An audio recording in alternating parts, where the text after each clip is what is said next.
What's going on, everybody? Welcome to another episode of Coffee Talks Live. I'm your girl, Sizzle Speaks. I'm excited. Today we are on episode 6. I can't even believe it. Episode 6. So I had some really amazing guests so far. And if you know anything about the YouTube space, what I hear is if you don't go beyond 7 episodes, it really doesn't last. So I'm so excited we're on episode 6. And today we're talking about employee to entrepreneur. So I have the lovely Geraldine, who happens to be from my hometown of Boston, and actually had the pleasure of working with her for a short period of time. She's going to get on and talk about her journey from being an entrepreneur initially to going back into the workplace with a strategy to then become an entrepreneur a second time around. So really excited for that because, we talk about love, leveling up, leadership, and lifestyle on this podcast. And today we're getting all into leveling up. So thank you all for being here. It's a good day. It's beautiful outside in the city of LA.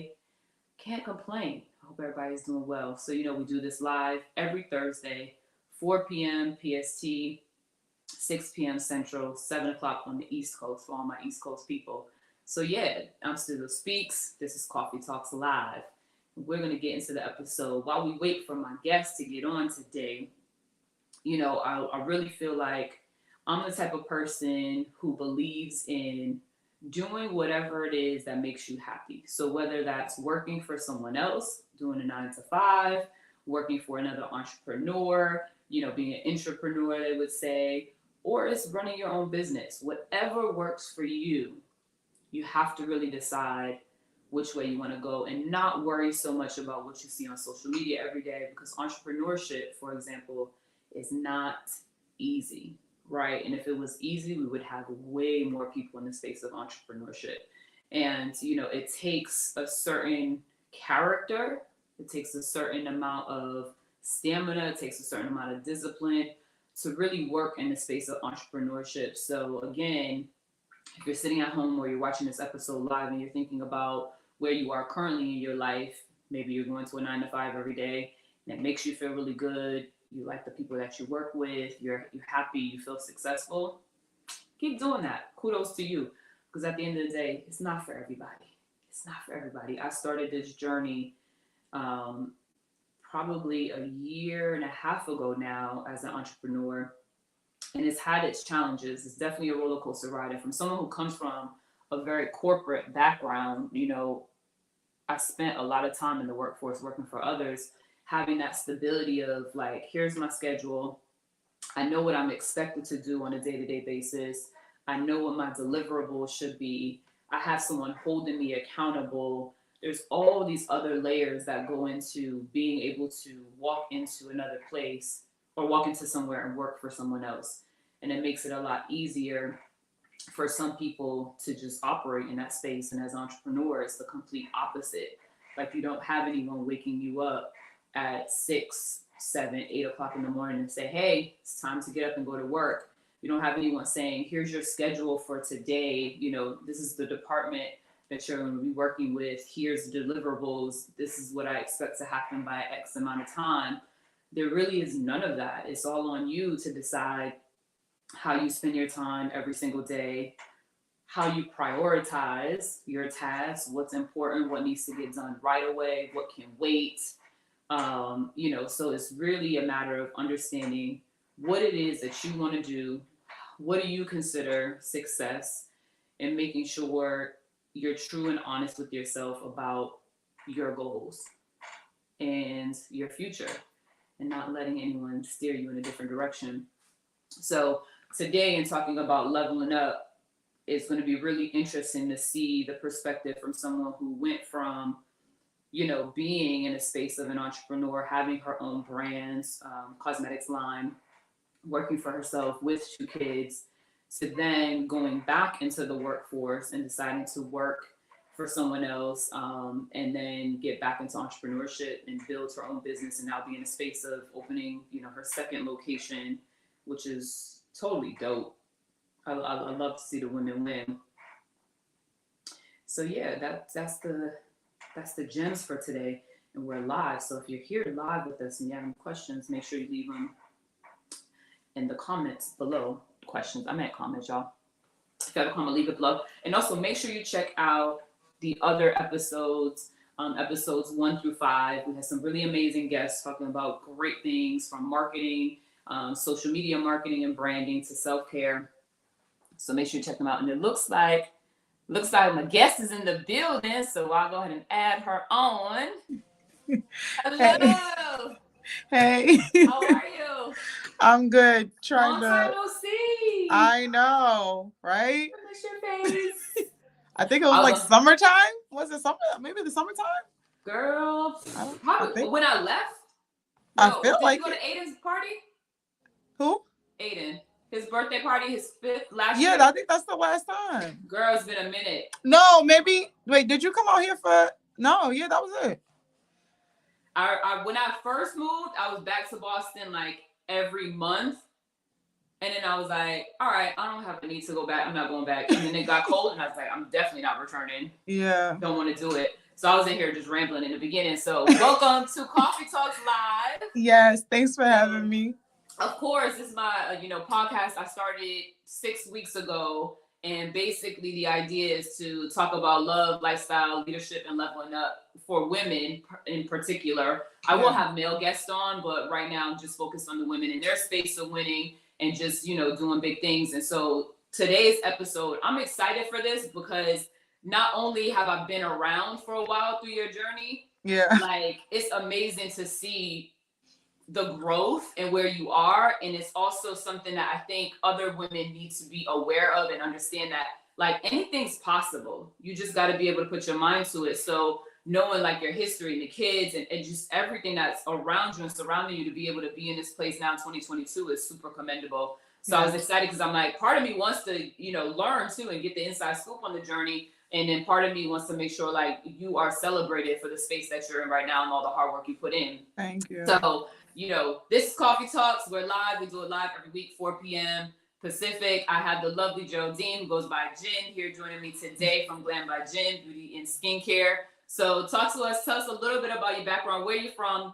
What do you do? What's your story? Okay, so I'm from Boston, Massachusetts. I grew up in Hyde Park. 33, single. No, son. I know that's right. Well, hey, love is on here too. So yeah, let's get to it. No, let me stop. But so I've been running my business for 2 years now. I got 2 kids, both boys. I've always had the entrepreneurial in me since I was young that I know of. I was always trying to hustle. I was always trying to find a way to get money. What else? I'm Haitian. I'm a Black queen trying to, be up there, get them dollars, be successful, provide for my children, and somehow create a wealth for them that they can continue or, benefit from down the line. So absolutely. We're not always fortunate to have, money waiting for us or whatever. Right. So. And being from Boston, like I know the Haitian community, I know pretty well just from being from the city of Boston, and y'all work hard.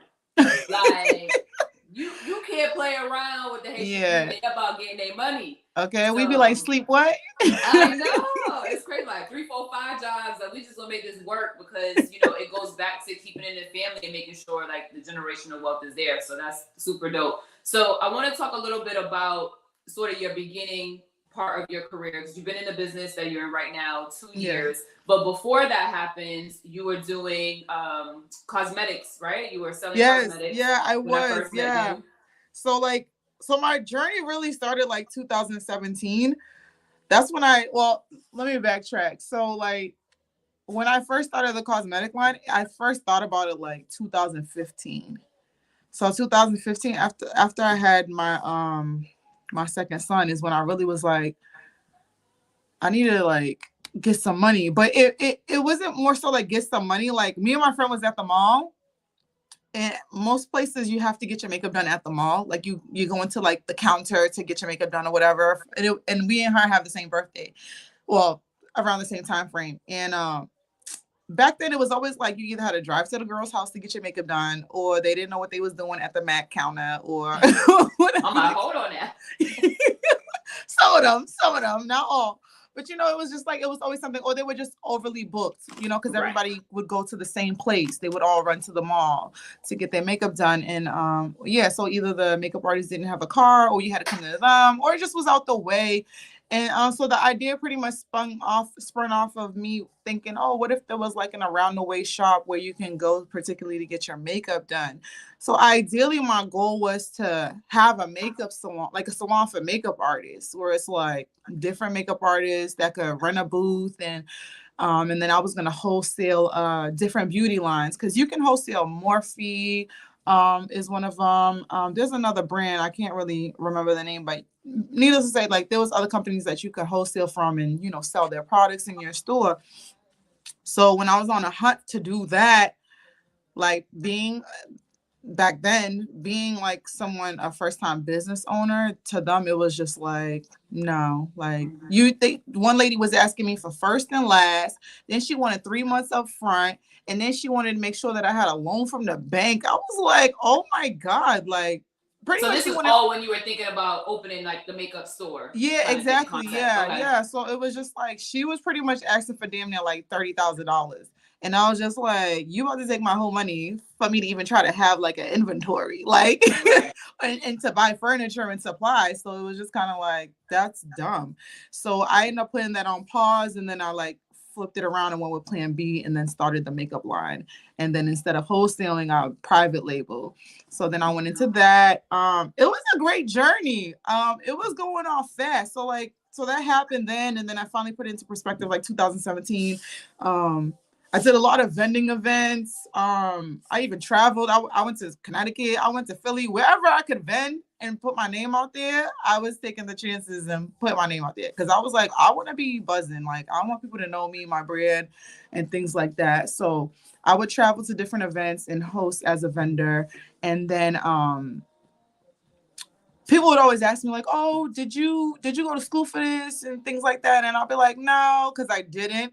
And then I always would need like help from a makeup artist, because I wasn't a makeup artist. I was just someone on the outside seeing the niche of people wanting makeup, and then also wanting to have uh affordable makeup, and also at the same time something for the, not to say the most simplest girl, but something simple for me, because I know at the time I wasn't like heavy into makeup. I was just getting into it. And so I did a lot of events with that. And then people would be like, yeah, did you go to school for it? And as time goes by, and the more I kept lying to myself, like, yeah, I'm gonna go to school for it, whatever, just talking the talk, just so they could kind of get to know me in the product. Yeah. I started to be like, why don't I really look into going to school? So 2 years of like, being a vendor and selling the product. I went to school 2019.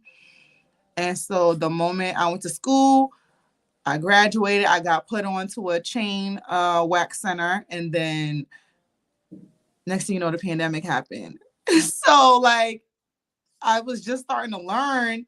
And in the midst of actually getting the job at the chain center, I took a leap of faith. So I was actually working at a chain center and, started my business at the same time. Yeah. I was like, I'm just going to take the risk. So it was so pretty much it all started with the cosmetics. The cosmetics made me realize, girl, you should really go to school and learn. So I was hoping when me going to school, I would learn about makeup, skincare, and all that stuff. But I fell in love with the waxing, and then landed a job with the waxing. And we're gonna get into that, because I want to like dive into that whole time frame, right? Because we work for the same company, right? Geraldine and I at the same time, and I remember having conversations about your strategy, right? Because right. So we're gonna get to that. I want to get to that. I want to touch upon with the cosmetics for a second, because someone could be watching this and be like, you know what? I've been vending, selling cosmetics for a while. I'm not sure the next step where I want to go. What was the point for you when you decided that you wanted to put down that particular concept in that business to try something different? Like, was there just lost the joy and the passion, or you just wanted to change? Well, it's not even that I wanted to change, because I'm actually trying to rebrand with the cosmetic, to be honest. So I still have my foot in the door. It's just not all the way in, because now I'm fully invested in this. But like with the cosmetic, honestly, it was just me. So again, I didn't do makeup I knew what the products do, but for me to apply it on someone, that was a whole different story. And then I always was scared to do people's makeup. I've taken a lot of makeup classes and I just get nervous because I don't want to put the wrong foundation. I don't want to say I made them look like a ghost, nothing. So like I just wanted to now at that point not have to rely on other makeup artists because I wasn't paying these ladies. The most I was doing was like, I would give them free makeup or they would help me brand on social media, things like that. But it was just like I didn't want to feel like, I mean, granted they believed in me, but I just felt like I wasn't giving enough to them. So I was just kind of like, I need to go learn on my own. I need to figure out how to put on makeup on people and then sell my brand even harder with me behind it as the person applying it versus asking this person next to me, oh, can you do this and can you do that? And just being the behind the scene person. So I wanted to now be more in the forefront. And then I think just me being in school though and learning more than what I anticipated on learning, I fell in love with the aspect of waxing. So then that's when the gears kind of shifted. So, but I like I said, I still have my foot in the door because I still like the convenience of certain makeup. Because not everybody is into all the glitz and glam. Some people they just know how to do their brows, put on lipstick, mascara, keep it moving, maybe a little powder. So this time around, being that I did it for 2 years, I have more of a better understanding where I'm like where I was trying where when I had the makeup brand, I was trying to do too much. I didn't really have like an audience that I knew who I wanted to gravitate to my products. I was just trying to sell whatever I could sell. And people would suggest to me, oh, you should start selling this. And I'll be like, okay, I should look into that. But not knowing how many people really want that same product. Right. So my inventory was getting too big, and it was like I don't even have enough audience to cater all this to even inventory. Sell it, make it make sense. Yeah. So okay. So then you went from working for yourself in the cosmetic space, selling makeup, vendoring, like you said, you going state to state, not holding anything back, just really putting yourself out there. And the when I went state to state, it was because I was looking at fashion shows. I literally would go on Eventbrite, type in fashion show. If there was a fashion show that was looking for vendors, I was putting in my application. Got it. And that was it. And now, were you working at the same time? Like, how did you get the funds to be able to travel? I was working. I think I was working at the MBTA because I got the job. Yeah, I want to say I was at the MBTA around that time. I want to say 2016 or 17. I was at the MBTA, and then I left. I don't even know what the hell I was doing after that. So for those watching, MBTA is a public transportation. Oh yeah, yes, in Boston. Yes, so then when you went to school, you fell in love with waxing, and that's kind of like we met in the space when you were doing cosmetics, but during the waxing period, we worked for the same company. Right. And I remember when you started out as a waxer, I remember when you went through training, everything, because we have a mutual friend in common. So I was managing one location at the time, you were working at another location.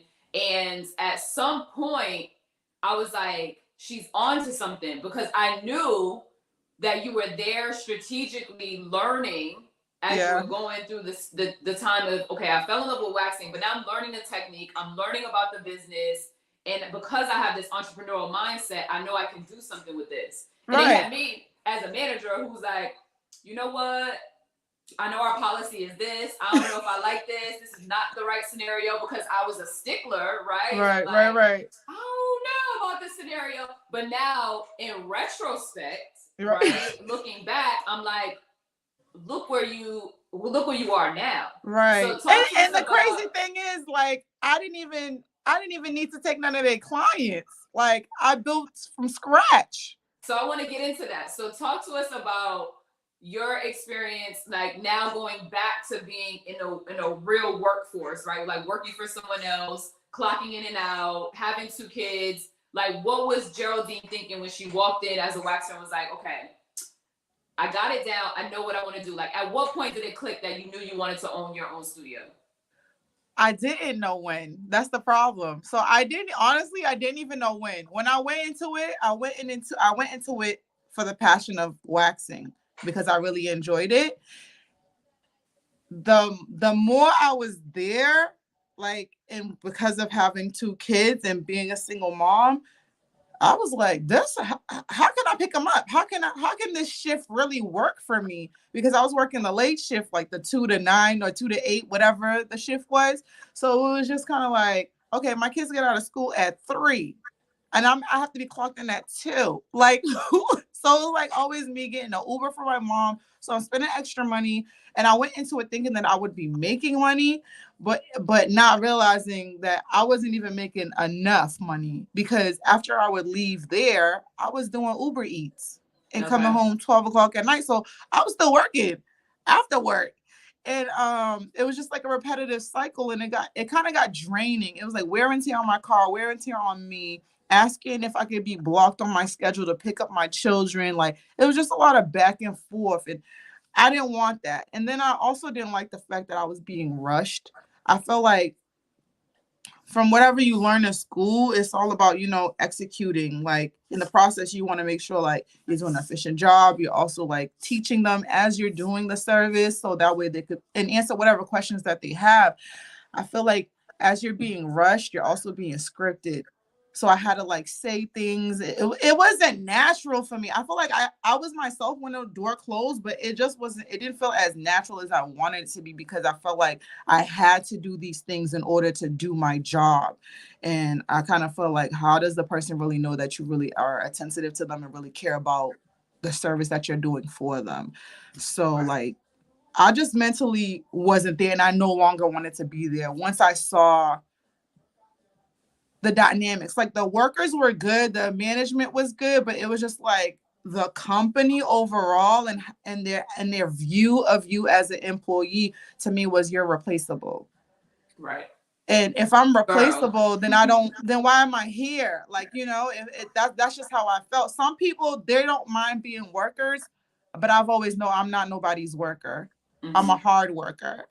Like, Right, right, right. I'm gonna get to where I'm gonna get to where I need to go, and I'm gonna do what I need to do. I never stayed in a job where I was unhappy at. I always got up, because at the end of the day, I was like, I have skills. I know I can get this job. I know I can do what I need to do. So my happiness always came first, and I wasn't happy there.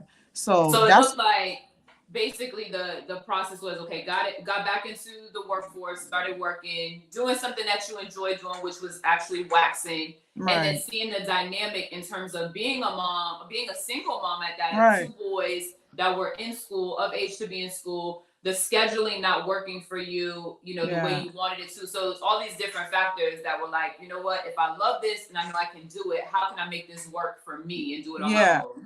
but here's the funny part though. So in terms of me saying, oh yeah, work it is, work it at, I had looked into this young lady. She's about a little older than me, not by much, if not maybe this about the same age. She was a former employee of the same company before. And I actually reached out to her, and someone actually mentioned her to me, and I was actually gonna try to go work for her. So Before she you was started your own. yeah, before I started Okay. my own. So she had her own business going, and she was out inside of a lash studio, but she had her own space in the back. And I was actually willing to help her, because I was like, okay, she's I want to say she's black and Latino, if I'm not mistaken. But or she's probably just black. Y'all light skinned people, y'all kind of trickle me. So yeah, so needless to say, she had her own business, and I was like, I don't mind helping her business and her business grow and learning from someone who has more years of experience than me or whatever. But one day my son said to me, he was just like, this was like maybe around like Thanksgiving, because I started the job in September. So now this is around Thanksgiving. My son says to me, like, we're having a conversation, and I had already met with the girl prior, and so we're having a conversation. He's like, like, when I get married one day, I want to marry someone just like you. Mm. You're hardworking, whatever, etc. And to me, that made me feel like, wow, like he pays attention to what I do as a mom, that he wants to be with someone just as hardworking as me. So I felt like I can't stop. Like, I gotta Right. get to where I need to get. And with the thought process of that, I was just like, I need to get my own space. I cannot work for nobody. And then and then it's like, she's doing her own thing. I could do the same thing. That's how I Right. felt. I was like, I could do the same thing that she's doing. So, so I let her know. I was like, you know what? I think I'm gonna move forward and do my own thing. And so I Okay. just literally started looking places up, and then I found something on Craigslist.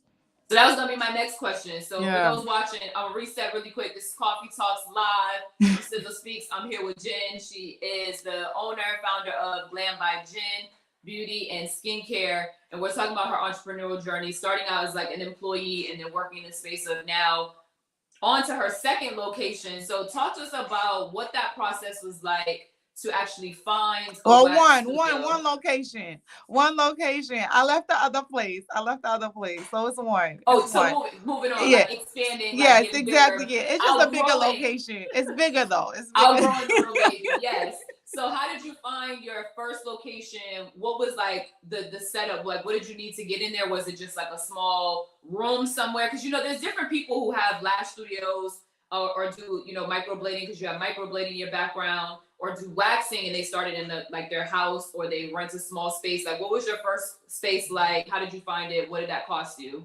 So I rented a small space. I went on Craigslist and then I found the space. And I also went on another website. I want to say it was LoopNet. And there was another space closer to my house. So the space that I was currently in, so I reached out to the guy. He was very nice. So I believe it was his girl, I'm not sure, but she had a lash studio in the basement. And so I went ahead and he showed me 2 rooms that he had available. And there was one room I was like, oh my God, it just felt right when I walked in the room. I was like, this is my space. Had the cabinets on the wall, had the long counter, like it just felt right. And he was showing that to someone else, and I was like, well, I have to check a place closer by my house. So I called the other place closer by my house, and like he's kind of giving me the runaround. He's like, oh, we're not sure if the guy's leaving, things like that. So I already see it going left. And then the guy happened to call me back. He's like, oh, hey, Jen, this person looks like they're interested. They might make an offer. And I was like, no, I'm coming. I want it. I was like, I'm coming right now. And I went right back the same day, like, and I just was like, how much I got to put a deposit down for? Like, when can I move in? Things like that. And so, like, literally, I had that conversation with my son. I did my research. I was already in there cleaning up the space around Thanksgiving, and then was open December 3rd. Like, so all of that happened so fast. I was paying $500 a month. That's I already only $500 a month, and I already had a job. I was still working at the chain place, so I had the money to supplement it, and I was still doing my Uber Eats at night anyway to make my money stretch. Because again, I'm raising 2 kids, and you cannot do that with no money. So I was like at 500, I got it, and then one of my cousin in Maryland who has a waxing business, she was like, as long as you can make $250 a week, you should be good. And I was like, yeah. And I'm like, okay, that's 4 weeks in a month. If I could get that in that first 2 weeks, I don't even got to worry about rent the next 2 weeks or whatever. Right. So I made sure that I at least had 5 or 10 clients that week just to make sure that I can make the money to pay the rent. So now at that point, I was only worried about paying the rent because I had the money saved to be able to buy supplies. And then that same cousin in Maryland, she also like gifted me stuff. Like she set me up with some wax. She gave me like the wax pad for the bed, like the sheet, things like that. And she gave me some wax warmers. So she looked out for me for my start, So I'm grateful for her forever. So I wanna pause right there because there's a couple of great like points that you made just in that explanation, right? And the first thing is Craigslist still exists and it works, right? Because some people like shade Craigslist, and like if you're looking for an event space or you're looking for a space to rent, studio, or you're looking for a lash, whatever it is, like Craigslist is good. LoopNet is another one that I hear for like event spaces and stuff. So utilize your resources. And then the second thing is, the second thing was the energy that you felt walking into that space, right? It was like you knew that was the one. So sometimes we just have to go with our gut. Go with your gut feeling, But you end up going back to what feels good, what feels right. So it almost puts you in a space where you knew that's where you needed to be. Right. And then third is, still it's okay to still have a job while you're working through your business. Because sometimes people feel like they need to leave their 9 to 5 or quit right away, or they can't work part-time or full-time while working through their business. Right. So like you were leveling up your money on the side while being in operation for you solely. And then the other thing is, you know, collaborating with people like your cousins in the business. That's a great resource to get information, to really understand some of the business operations that you may not have been privy to as a waxer in the, you know, franchise location, but you were able to utilize her and get some support. So that's super dope. So, you know, you were smart about understanding, here's my rent, this is how much money I need to make to pay rent, and then everything else is supplies, inventory, like all that other stuff. But I feel like sometimes people get scared where they're like, oh, how am I gonna make the rent and pay for the supplies and everything but that's else? And they don't break it down into small pieces to understand it. But you also gotta save. So like when I made that transition, so before I went to school, so like in 2019, I was still in college. I was still at Bridgewater State. And I was working at a children's clothing store. I was like a key holder. So that was my job. And that right there was a struggle too, because my mom would come home late from work. So I used to sneak my son in to work with me, help make him sit in the stock room. That's some real Haitian shit. No. And you know, because I was the one opening the store, one of the employees, I'll be like, yo, hold down the store. I need to run out and bring my son back home and come back. So we had a plan, you know what I mean? So like when I really again started to put things to perspective, when I knew, I was like, I do not want to keep doing this. So I used my tax money. I paid for the course. I signed up for the esthetician school. I used my tax money and I paid for it cash. And then in the process, I was going part-time because I was still in college. So once I was done come May, because the esthetician school had started April. So once I was done in May, I was like, I got to go full throttle. So then now I went full time so that way I could complete the program quicker than I was doing part-time. And then I had no job. I had left that job because I was like, I can't keep doing this and go to school and go to esthetician school. So I left the job and I was just doing Uber Eats and Instacart. Mm-hmm. So I was a free person. Like I guess you could say I was still an entrepreneur because I had a contract job. So I was like, I was just making money from these jobs and it's piling on top of whatever I had saved. So at the end of the day, like when I made the decision to not be scared to take that leap of faith, I knew I had money to cover me for whatever reason. So it's not like I just jumped into it and not knowing if I could do it. I had money, but I wanted to make sure, can I do this every month? Can I show up and know that I'm going to get clients and know that I can build a clientele by myself, being fresh off of this? Because again, I didn't want to get caught up with trying to steal their clients and bringing them there and someone, you know, ratting out on me or whatever the case is, because I'm not trying to get sued. I ain't got nothing to be getting sued over. So, you know, like, but I understood. I looked at the steps that I needed to take to be able to get me where I need to go. Because even when I started, like when I opened up, I was giving out like free waxes. Mm-hmm. I was like, I need people. So talk to us about the process of building your clientele, right? So you know, you already figured out, all right, I have to do at least 8 to 10 people a week to make the 250.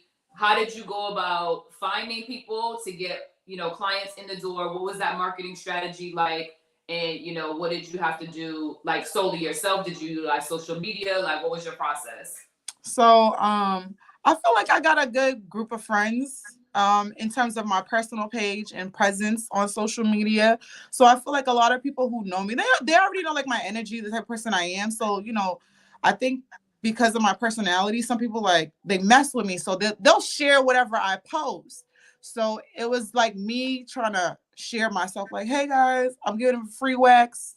You know, I just need some content for before and after pictures to reel people in.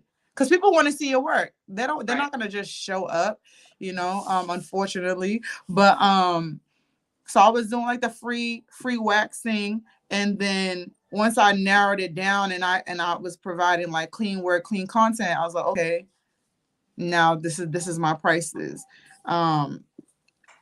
What was I gonna say? I lost the And train you were of good thought. with your social media in terms of creating reels and Yeah, really so getting well people's now, grabbing people's yeah, so attention. because TikTok and all that is out now, so it's like I put myself out there, because I'm already goofy, but now it's like to the extreme with TikTok. But it's honestly been like word of mouth for me, because people will be like, oh wow, she's really cool, or the energy that I bring. So it's really number one word of mouth for me, Instagram, and then Facebook. Those are like the main things. And then if someone's speaking highly of you, they're gonna trust that person to believe what they're saying and then go and be like, oh, I'm gonna try her. So a lot of Right. that has been the good energy. And if I'm keeping that same good energy I did with that person and I brought that same energy to her, she's gonna go tell somebody else. They're gonna tell someone else. I get a lot of guinea pig people. They come in as the guinea pig and then they report back to the friends, like, okay, she was good, whatever. So now the whole group of friends is gonna come, or they're gonna come support or whatever. And then I keep that same energy. I never switch. It's like you gotta be true to yourself, because otherwise it's just like they don't really know who they come into anyways when they come in, and then you're kind of vulnerable in the position that you are for the main service that I do. So it's like Right. you got to feel comfortable with the person. But it's honestly, I like marketing. It's fun for me. It's a pain, but it's fun for me, so I actually enjoy it. And I'm the type of person, like, I don't want to say I don't have any competition.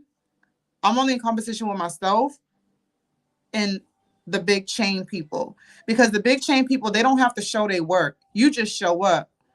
So for me, that's my competition. I could show my work all day long, but until you get here, you get in my space, you can see that it's different from wherever you went before, or whatever, or how I guess you could say how the service goes or the experience goes. So those are my competition. Those are the people who I'm looking at, like, what are they doing that I'm not doing? And because people who are a small business like myself, however you want to put it, to me, they're my influencer. And I say that because I also look at what they do and I see how can I do it better, because I want to be better than them.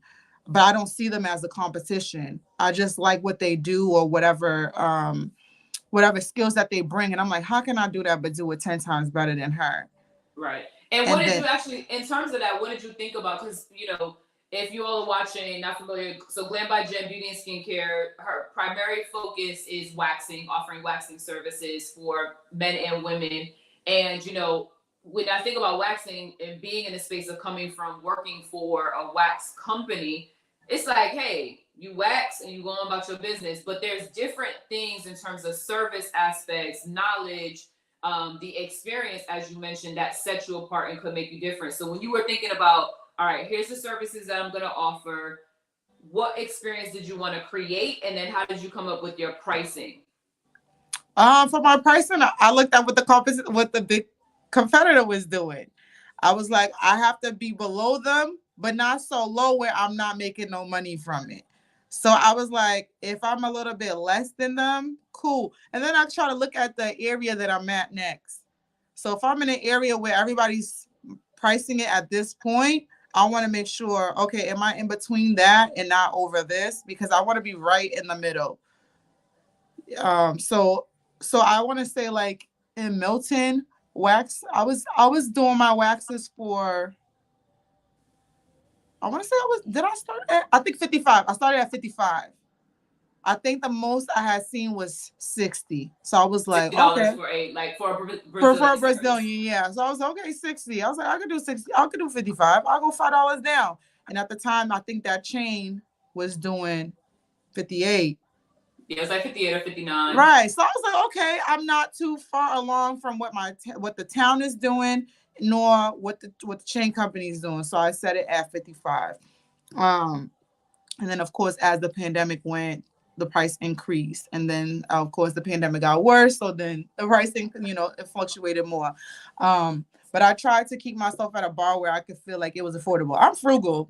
Like I like things that are affordable. I'm not gonna hold you. So it's Yeah. like, if it's looking crazy, I'm like, what you doing down there that you needed all this money for?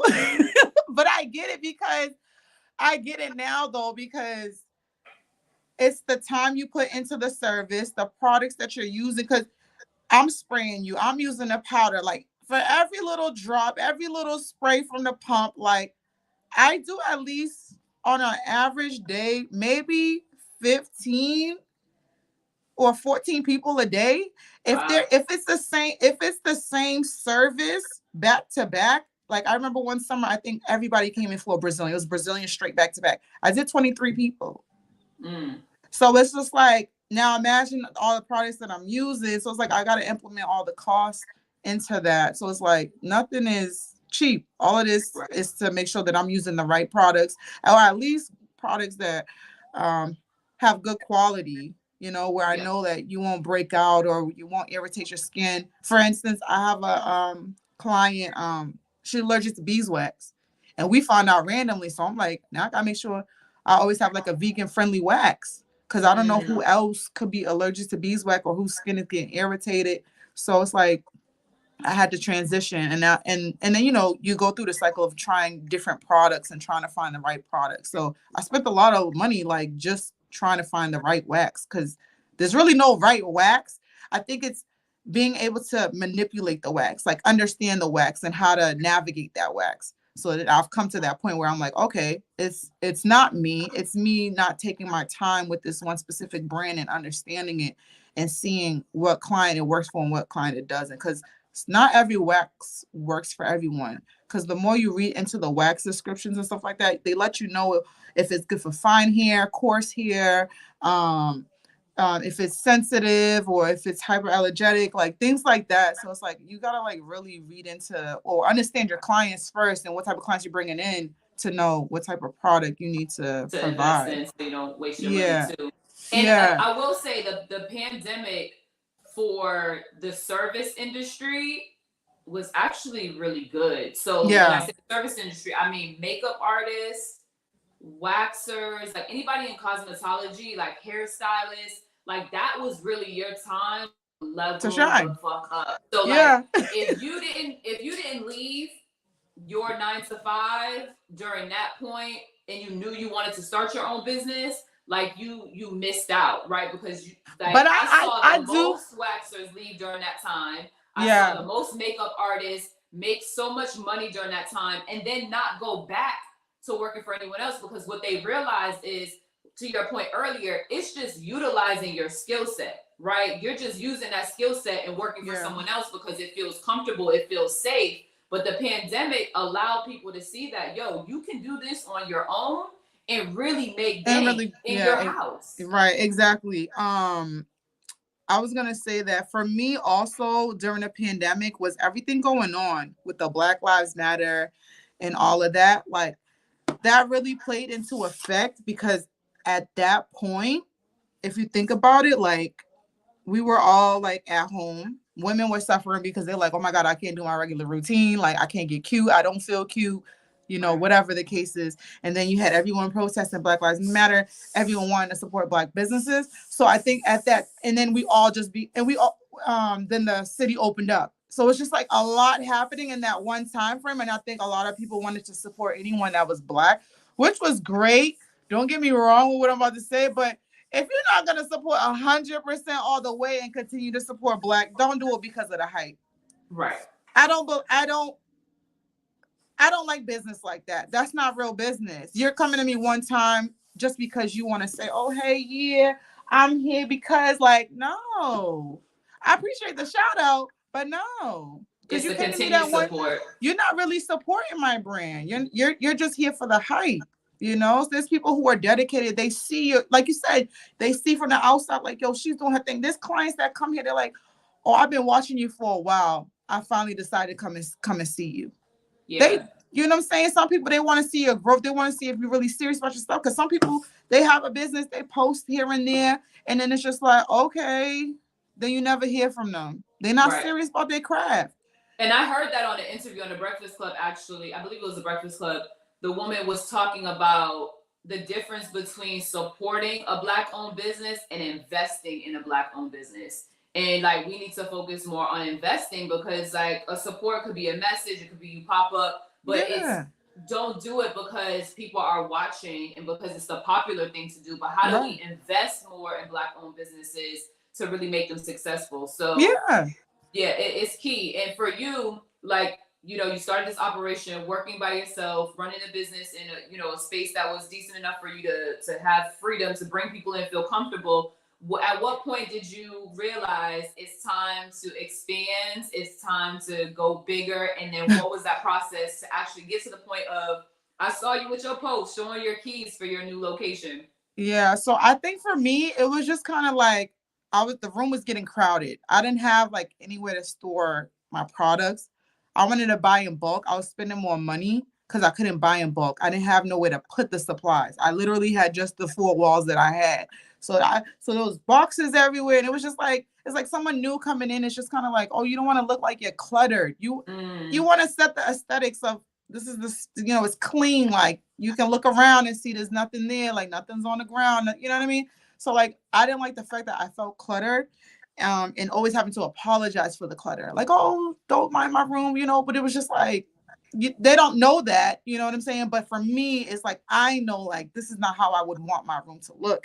Right. And then another thing too is I want to say when my clientele started growing. So once I was like, I remember I seen a post from this waxer in Virginia, and she had a business where she was just in a room too, and she grew her business and she opened up a new location, and she's like she's no longer accepting new clients. And I'm like, how do you know when you're not supposed to accept no more new clients? How do you know you've had enough clients? And so I went to happen to go look at my clientele list of all the names that I have. I mean, whether I service them or not, at least I have the number, the email, whatever. I was like, I got 700 people in my client book, and exactly in 2 years. So that had me like, well, damn. But I don't see all 700. But to know that I have the advantage and I'm not able to provide services for all 700, because all 700 might not want to wax right now. Right. They might want a facial. They might want something that I don't offer, but I don't have the space to offer it.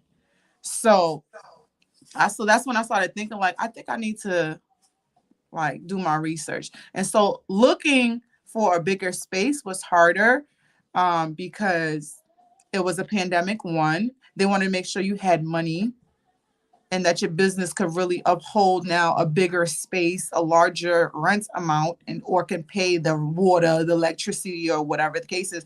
So most of the towns I was going into, I felt like it was either they didn't want me there because I was Black, or they didn't want me there because they already was saturated with beauty on that strip. Or they didn't want me there because they felt like my business didn't suit the aesthetics of what their building provided. So it was, at one point I ended up giving up. I was like, I can't find it. And I was willing to settle in that four walls and keep paying my $500 or whatever. And then I had a conversation with a client. She told me about a place in Canton. And that's the one who told me my business doesn't fit the aesthetics of the building. I was like, let me give it one more shot, because I happened to see that same post that she was talking about. And so I was like, let me give it one more shot. And then when he shut me down, I said, forget it.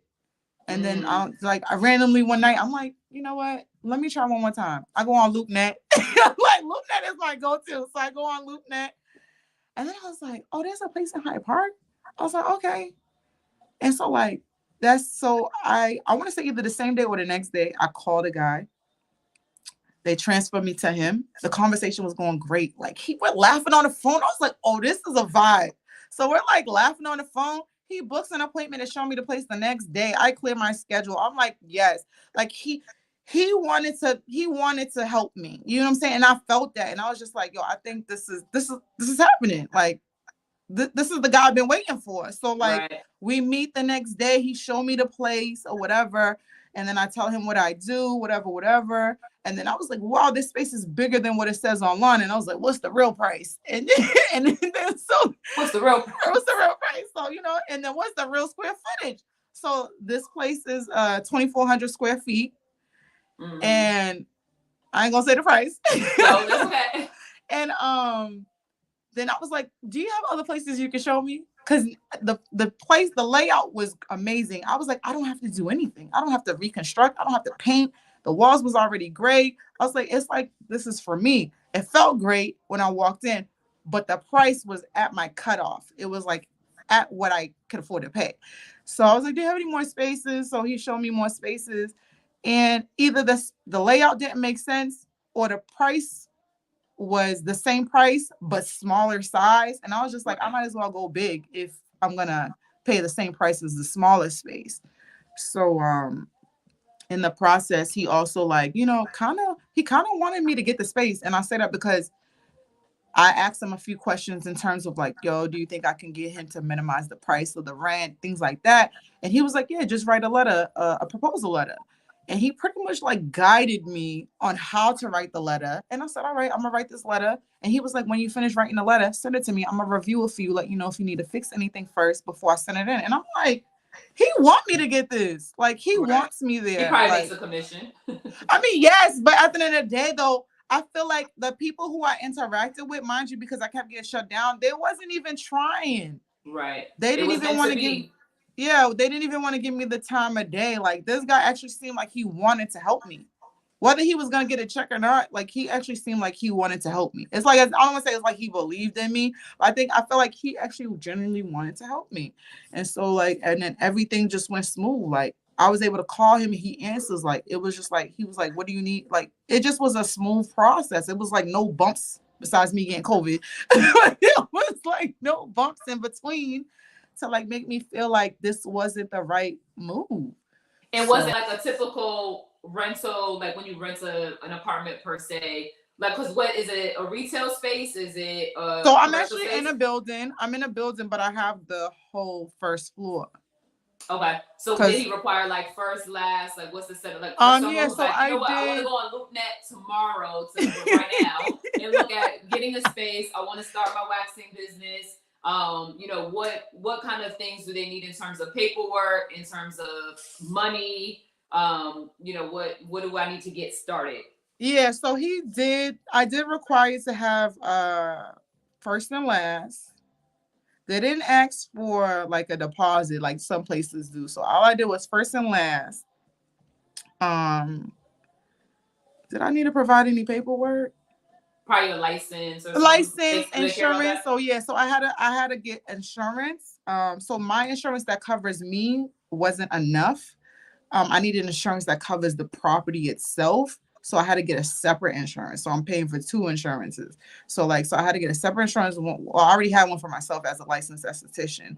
And then I had to get a separate insurance for the actual property just in case if something happens to someone or whatever that is covered.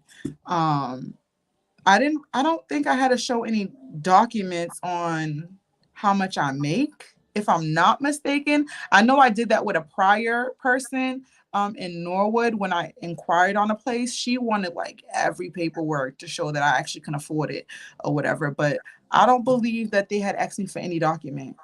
Okay. They just And wanted per first and state, if you're watching and you're like an esthetician or a cosmetologist, you have your license and you're looking to open a business doing waxing, hairstyling, anything, like go per state because every state requires different is things in terms of yeah. license, certifications, coverage. So just look at your Yeah, local. it's Where usually do on they go actually? it's usually on like the Commonwealth Secretary of State or whatever, or Secretary of State, wherever you're at, There to you be go. able to get like all that information. But they didn't really ask so much. That's why I was like, it was a smooth process. And I knew I got so this is gonna be a funny little quick story. So I knew I got the space and that the owner of the building wanted me as a tenant. So like I'm a spiritual person. So I was in my room and then I seen a bug. And I was like, what the hell Oh is Lord. that? Right. I was like, what type of bug? I'm like, it's this because it's December, right? I want to say it was about to be December or around November. Matter of fact, it was in November. I was like, what bug is in here? So I was about to go kill it. And when I look at the bug, it's a ladybug. Mm. Ladybug brings luck and or love. Oh, I knew I wasn't dating nobody, so it was no love. So, so for me, I was like, you know what? I was like, so the only thing I could think of, I was like, yo, I got the space. And then 2 days later, he's like, all right. He's like, all right, Geraldine, everything's good to go. You just got signed, blah, blah, blah, blah, blah. And I Done. was like, that's it. So like, and then I started the process of like, ordering things. I went over my budget. And Like, that was gonna be my next question. So on average, right, how much does it cost someone to run a wax studio? Because you're solo, right? Right now, yeah. for right now, Mm-hmm. you work solo by yourself. Can take anywhere from maybe one day could be 2 clients to 23 clients in a day, right? So it's hard work. It's nonstop. what are your hours of operation, and then what does it cost on average to run this business in a month? And you don't have to give your exact numbers, just you can get a ballpark figure. So for the volume of clientele, I'll start off by saying like on average,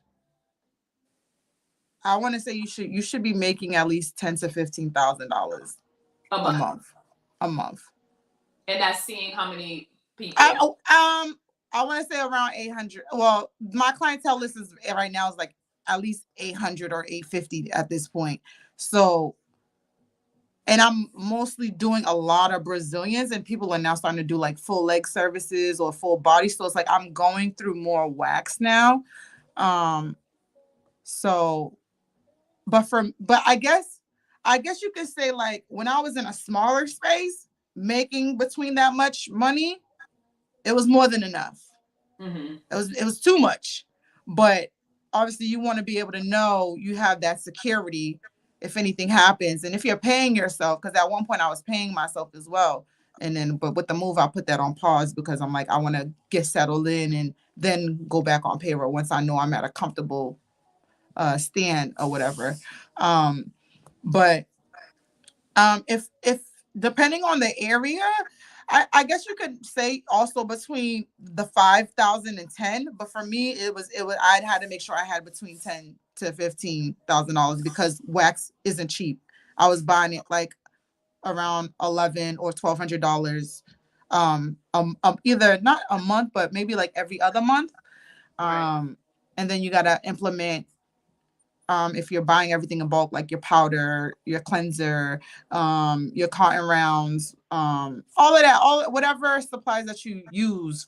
If you're doing more than one service, because I was doing more than one service, I wasn't just doing waxing. I was doing brow tint. I started doing the micro shading, so now I'm investing in this. So it's like it varied by month. But I work 10 to 8, but I have a 2-hour break. I have a 2-hour gap, so I work 8 hours realistically. So I work 10 to 4. I mean, I work 10 to 2 and then 4 to 8. Gotcha. Okay. So in that the message is, looking at what it's going to cost you to run your business, making sure you know your numbers is important. Like if you're a business owner or potential wanting get to a bookkeeper, get a bookkeeper, know your numbers, because you can easily screw yourself if you don't do your basics, like making sure you pay your business taxes. And then to the point that you made where you stopped paying yourself for a minute, right? Because a different priority came up or there's other things that need to be paid. So like the entrepreneurship journey is pretty much that roller coaster where you might have times where you could pay yourself, things are going great, and then it might shift, it might change. Because Geraldine right now, she works for herself. She's operating in a space where she is the only waxer. And as time grows and as things get bigger and expands, you will expand out and have associates. And I know you have a big plan of what's going to happen with beauty and skincare with Glam by Jen in the future. So that's super dope. What's the biggest lesson you learned? And if you could look back and tell Geraldine from 2017 when she first started doing this cosmetic business, one thing, what would it be? I'd have been like, bitch, you should have ended this. You was so crazy. No bullshit. Sorry for me swearing, but I really should have. Because again, so my cousin in Maryland, I want to say she's been doing this for 6 years. Her business is called Waxing with Aggie. I want to say she's been doing this for 6 years. When she first told me about the beauty industry, she was like, go into lashing. But I was like, no, I don't want to do that. Then she's like, girl, go into waxing. No, I don't want to do that. And here we are. I'm now going into waxing. Had I known, I would have been did it. You know what I mean? But I feel like everything happens for a reason. At that time, that wasn't my train of thought. It wasn't me going to school to become an esthetician. It was just me trying to figure out a way. How can I provide a space for someone to work and me manage it, have that income, and provide them whatever tools and supplies that they need or whatever, without having to do too much work and just being a manager, like managing them or whatever. So like I would have told myself, bitch, you should have been did that. You like if you're I truly believe if you're heavily thinking about something, it's like you go for it. Like just you gotta try it. You just have to go for it. Like I'm not saying, oh yeah, like you said, don't leave. I'm not saying leave your 9 to 5, because that supports your dreams. Like all of that stuff, it falls into play. I just know I personally cannot work for no one. I don't want to work for no one. Like, shoot, my high school was a business school. So like, I know I do not want to work. I've been knew I didn't want to work for nobody. Right. So like, I feel like whatever your goals are, if like write them down. If you feel like you should have a certain amount of money to achieve those goals, or at least look into how much it costs. Like before moving into here and signing off on everything, I was like, okay, how much does the bed cost? I need 4 beds. How much would a couch cost? Like I'm looking at how much everything is gonna. Somebody probably called.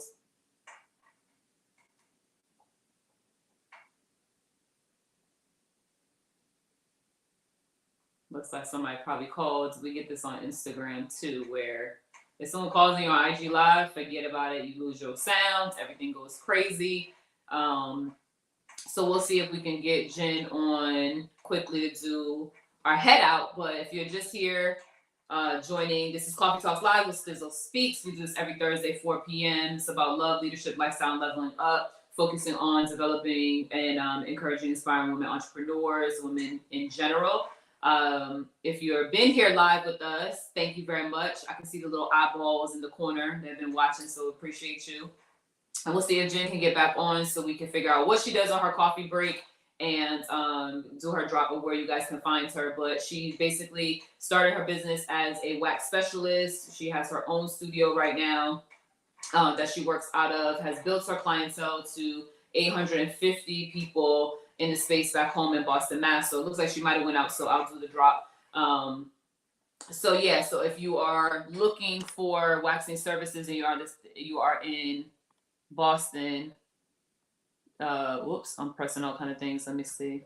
Yeah, my kids was calling me. They I was like, somebody called, we're live, yeah. something happened. Yeah, all my good. Kids called me on FaceTime, and then after that, crazy. All good.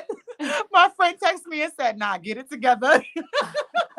It's all good. So heading out, one thing I always do on Coffee Talks Live with all my guests is tell us what you would do. What does Geraldine do on her coffee break? And then let everybody know where they can find you on social media and in Boston.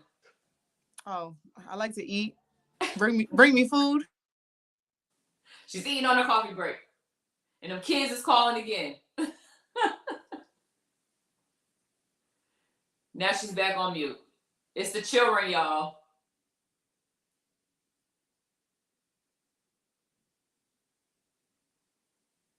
So it might not let her back in. So I'll do the drop. No worries, you're good. You can find Geraldine, Glam by Jen, on Instagram. I'll also put it in the description box below. Again, this is Coffee Talks Live with Stizzle Speaks. Thank you to my guest today, Geraldine, for being on. Make sure you guys hit her up. From employee to entrepreneur, working in the space. Love y'all. Kids keep calling me.